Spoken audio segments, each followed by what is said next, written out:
Hi everybody, I'm Joanne Elphinston, Performance Movement Consultant for GEMS, and I'd like to share some hints with you about making your hip thruster exercise more effective.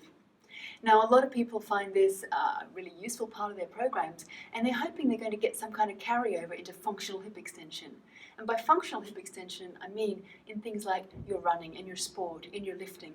However, they're not getting as much out of the hip thruster because they're actually spilling forces and they're moving past the hip and up into the spine. Now, this can be simply changed, and let me show you how.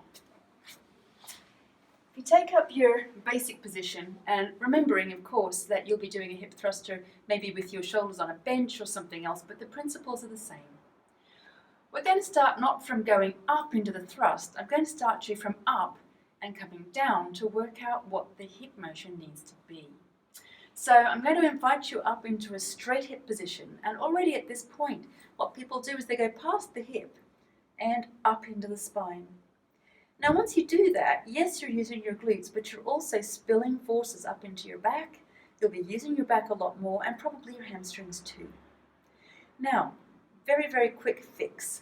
What you're going to do is bring your hands up to your rib cage and just soften the rib cage a little bit towards the floor. Now don't panic, you haven't sunk.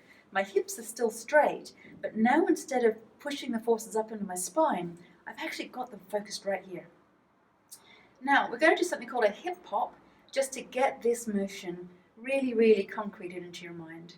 So what you're going to do is you're going to just soften those hips and press through the feet. You're going to come back and reverse the action.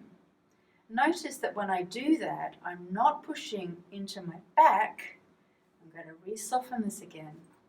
I'm going to come down and I'm going to focus it in the hip. Now I'm doing it slow motion for you so that you can actually see the clean hip motion. So there's no forces being spilled up into the spine. Now you can load that if you want to do it, but if you do it with that form, you're going to really target your glutes, but you're also going to have a very clean hip action, which keeps the forces where they should be.